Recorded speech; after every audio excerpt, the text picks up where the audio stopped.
नमस्कार मंडळी, श्री स्वामी समर्थ। तर पहा, आजकाल आपण पाहत असतो बऱ्याच मुलांचं किंवा मुलींचं लग्न ठरत नाही। लग्नात काही ना काही प्रॉब्लेम, अडचणी ह्या नेहमी येत असतात। घरातील सर्वजण मुलांसाठी खूप प्रयत्न करत असतात। पाहुणे येतात, पाहून जातात, परंतु समोरून कोणीच होकार देत नाही। आणि जी मुलांना स्थळ आवडत असतात तिथे नेहमी नकार येत असतो। आणि जी मुलांना स्थळ आवडत नाही तीच स्थळ मुलांसाठी जास्त वेळ येत असतात। आणि अशी मुलाची द्विधा परिस्थिती निर्माण होते। स्थळ येत नाही असं नाही, स्थळ येतात, परंतु जी स्थळ मुलांना आवडतात ती त्यांचा नेहमी नकार येत असतो। मंडळी, ही संपूर्ण माहिती जाणून घेण्या अगोदर तुम्ही चॅनलवरती नवीन असाल तर चॅनलला सबस्क्राईब करा। व्हिडिओ पाहत असताना व्हिडिओला लाईक करा, त्याचप्रमाणे श्री स्वामी समर्थ अशी कमेंट नक्की करा। मंडळी, लग्नासंदर्भात भरपूर व्हिडिओ आपल्या चॅनलवरती आहेत। म्हणजे मराठी मेघना या यूट्यूब चॅनलवरती जवळजवळ 85-90 व्हिडिओ हे लग्नासंदर्भात आहेत। तर त्यामध्ये बऱ्याच मुलांचं लग्न देखील ठरलेलं आहे। तशा मला कमेंट आलेल्या आहेत, तर ते व्हिडिओ देखील तुम्ही पाहू शकता। कारण मी जे हे उपाय तुम्हाला सांगत आहे तर ते ज्योतिषाने सांगितलेले महा उपाय आहेत, आणि ज्यामध्ये बऱ्याच मुलींचं लग्न देखील ठरलेलं आहे। तर ते व्हिडिओ देखील तुम्ही पाहू शकता, आणि इतर भरपूर व्हिडिओ आहेत ते देखील नक्की पहा।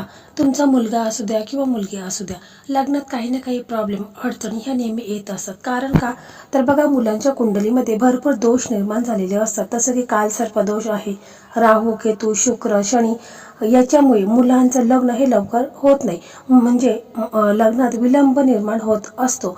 कधी कधी मुलांचं वय उलटून गेलेलं आहे तरी देखील लग्न ठरत नाही। कारण ग्रहांची स्थिती ही मुलांच्या कुंडलीमध्ये अशुभ स्थानी असते, आणि अशामुळेच मुलांचं लग्न लवकर ठरत नाही। आणि म्हणून आपण हा उपाय करायचा आहे। तर बघा, हा उपाय आहे, तर हा उपाय मुलाचे आई वडील करू शकतात, बहीण करू शकते, वहिनी करू शकते, कोणीही हा उपाय आहे तर तो करायचा आहे।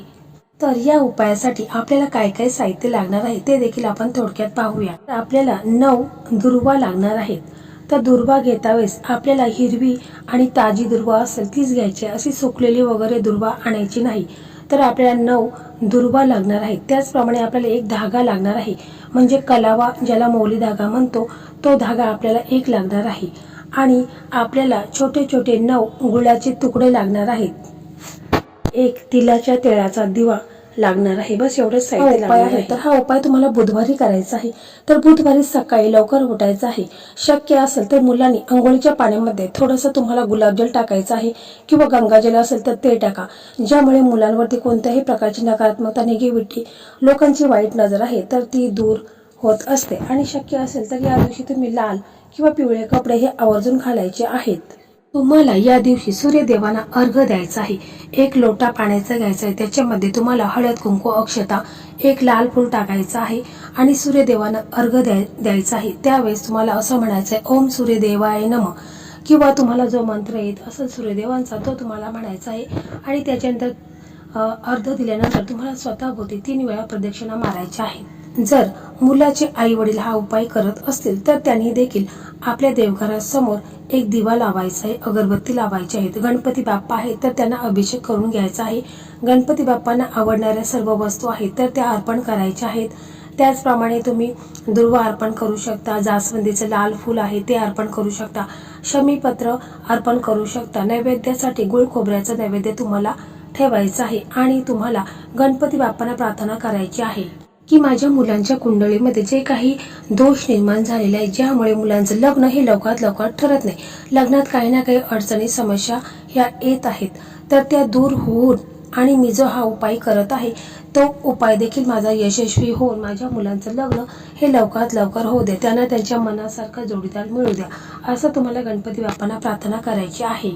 त्याचप्रमाणे आपले देवघरामध्ये जे इष्टदेव आहेत, कुलदैवत आहेत, श्री स्वामी समर्थ महाराज आहेत, यांना देखील तुम्हाला प्रार्थना करायची आहे।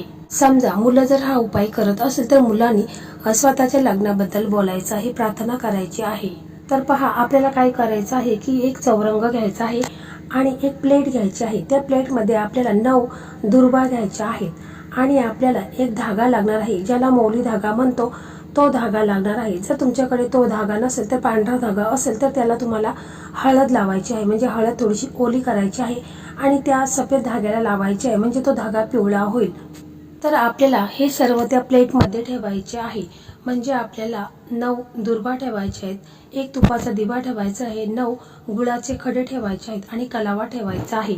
आणि मग काय करायचं आहे की हे सर्व साहित्य घेऊन आपल्याला गणपती बाप्पांच्या मंदिरामध्ये जायचं आहे. म्हणजे तुमच्या जवळपास कुठे गणपती बाप्पांचं मंदिर असेल तिथे तुम्हाला जायचं आहे. तसेच मंदिरामध्ये जाता वेळेस देखील तुमच्याकडे जर जास्वंदीची लाल फुले असतील तर ती तुम्हाला घ्यायची आहेत. त्याचप्रमाणे शमीपत्र असेल ते देखील घ्यायचं आहे. म्हणजे गणपती बाप्पांना ज्या वस्तू अतिशय प्रिय आहेत त्या वस्तू देखील आपण घ्यायच्या आहेत.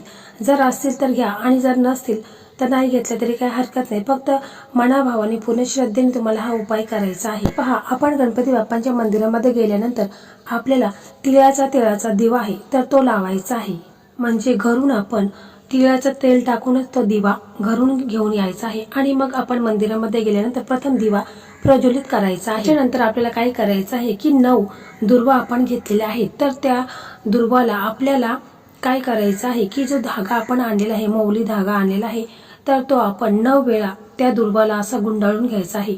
9 वेळा व्यवस्थितपणे गुंडाळून घ्यायचा आहे. त्याच्यानंतर आपल्याला 9 गाठी मारायच्या आहेत. म्हणजे या धाग्याला आपल्याला 9 गाठी मारून घ्यायच्या आहेत. आणि मग ही दुर्वाची जोडी आहे तर ती तुम्हाला गणपती बाप्पांच्या चरणापाशी अर्पण करायची आहे. आपण जिथे दिवा लावलेला आहे तिथेच आपण ही दुर्वाची जोडी अर्पण करायची आहे. सोबतच आपण गुळाचे 9 तुकडे आणलेले आहेत ते देखील तिथे ठेवायचे आहेत. जर जास्वंदीची फुले आणलेली असेल, शमीपत्र आणलेले असेल ते देखील तुम्ही तिथे अर्पण करू शकता. त्यानंतर मग तिथे एक आसन टाकायचं आहे आणि मग बसायचं आहे. आपले दोन्ही हात जोडायचे आहेत आणि हा मंत्र जप आपल्याला करायचा आहे.